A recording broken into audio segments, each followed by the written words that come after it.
Hello everyone, I'm Dr. Ashish Reddy, consultant microsurgical andrologist, Andronine Hospitals, Begumpet, Hyderabad.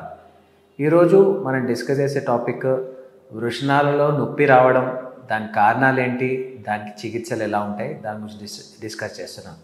మొదటిగా టెస్టిస్లో pain రావడం, అంటే వృషణాలు లేకపోతే కింద ఉన్న చిన్న బాల్స్లో నొప్పి రావడం. ఇది మెన్స్లో చాలా కామన్గా చూసేదే. ఇది నార్మల్గా ఇన్ఫెక్షన్స్ ఉండడం వల్ల కానీ, లేకపోతే ఎటువంటి ఇంజురీస్, ట్రామా అంటాము, ఆ ఇంజురీస్ వల్ల కూడా రావచ్చు.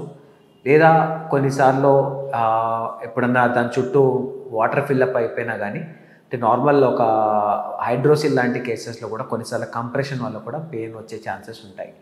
సో ఇలా రకరకాల కారణాల వల్ల మనకి వృషణాలలో నొప్పి రావడం వెరీ కామన్గా చూస్తుంటాం. సో ఈ వృషణాల నొప్పి వస్తే దాన్ని అసలు ఏంటి సమస్య అని ఎలా తెలుసుకోవాలి? మొదటిగా ఒకసారి నార్మల్గా మీరు వృషణాలని ఒకసారి జస్ట్ టచ్ చేసి చూడండి.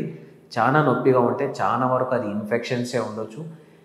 ఇన్ఫెక్షన్స్ ఉంటే జనరల్లీ దానికి మనం యాంటీబయాటిక్ స్టార్ట్ చేసేస్తే ఆటోమేటిక్గా 5 days 10 days మ్యాక్సిమం 3 weeks లోపల మనకు ఆ ఇన్ఫెక్షన్ కంప్లీట్గా తగ్గిపోయి నొప్పి అనేది కంప్లీట్గా పోతుంది. ఎక్కువ రోజులు ఇన్ఫెక్షన్స్ ఉంటే ఉండే ప్రాబ్లమ్స్ ఏంటంటే సివియర్ పెయిన్ ఉంటుంది, ప్లస్ కొన్నిసార్లు వీర్య కణాలు ప్రొడక్షన్లో కూడా ఎఫెక్ట్ అయ్యే ఛాన్స్ ఉంటుంది. సో ఖచ్చితంగా ఎటువంటి దీని ఇన్ఫెక్షన్స్ ఉంటే దీన్ని ఆర్కైటిస్ అంటాము, అంటే టెస్టిస్ లోపల ఇన్ఫెక్షన్ ఉంటే ఆర్కైటిస్ అంటాము. లేకపోతే పైన ఎపిడిడైమిస్ పైన ఉంటే దాన్ని ఎపిడిడైమైటిస్ అంటాము. లేకపోతే కార్డ్ స్ట్రక్చర్స్లో ఏమంటే దాన్ని ఫ్యూనిక్యులైటిస్ అంటాము. సో ఇక్కడ ఎటువంటి ఏరియాలో మనకి ఇన్ఫెక్షన్ ఉన్నా కానీ మనకి నొప్పి రావడం వెరీ కామన్గా చూస్తుంటాం. సో ఫస్ట్ డయాగ్నోసిస్ ఎలా చేసుకోవాలి? డయాగ్నోసిస్ అన్నిటికంటే ఇంపార్టెంట్ ఏంటంటే ఒక స్కానింగ్ చేసుకుంటే మనకి సమస్య ఏందో క్లియర్ కట్గా తెలిసిపోతుంది. ఇన్ఫెక్షన్ తెలిసిపోతుంది, హైడ్రోసిల్ లాంటి సమస్యలన్నా తెలిసిపోతుంది, వారికోసిల్ లాంటి సమస్యలన్నా తెలిసిపోతుంది. చాలా అంటే అడ్వాన్స్ స్టేజ్ ఆఫ్ వారికోల్సెస్ అంటే grade 3 grade 4 వారికోల్సెస్లలో కూడా నొప్పి రావడం వెరీ కామన్గా చూస్తున్నాం. అది కూడా one of the major reason మనకి టెస్టిస్లో పెయిన్ రావడానికి. ఇలా ఫస్ట్ ఎటువంటి పెయిన్కైనా మనం భయపడాల్సిన అవసరం లేదు. మొదటిగా దాన్ని డయాగ్నోస్ చేద్దాం, సమస్య ఏంటని, దాన్ని బట్టి మనం ట్రీట్మెంట్ ఇచ్చుకుంటే పర్మనెంట్గా ఈ ప్రాబ్లమ్స్ సెటిల్ అయ్యే ఛాన్సెస్ ఉంటాయి. అదే హైడ్రోసిల్ వారికోసిల్ లాంటి సమస్యలు ఉంటే చిన్న సర్జరీ ద్వారా కరెక్ట్ చేయగానే ఆటోమేటిక్గా మళ్ళీ నార్మల్ అయ్యే ఛాన్సెస్ ఉంటాయి. సో ఏ పెయిన్ అయినా వరి అవ్వాల్సిన అవసరం లేదు.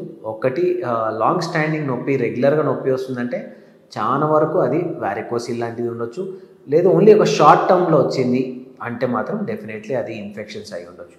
సో ఏ పెయిన్ వచ్చినా ఇమ్మీడియట్గా పెయిన్ తగ్గాలి అంటే నార్మల్ ఒక ఐస్ బ్యాగ్ తీసుకొని ఎక్కడైతే పెయిన్ వస్తుందో అక్కడ చిన్నగా ఒక మ్యాక్సిమం 15-20 minutes పెట్టుకోండి. దానివల్ల ఇమ్మీడియట్గా అక్కడ వాసో డైలటేషన్ అయ్యి కొద్దిగా మీకు పెయిన్ రిలీఫ్ అయ్యే ఛాన్సెస్ ఉంటాయి. ఫర్దర్గా ఏమైనా డౌట్స్ ఉంటే కింద కామెంట్స్లో తెలియజేయండి, లేకపోతే వచ్చినట్టు కలవండి. Thank you so much.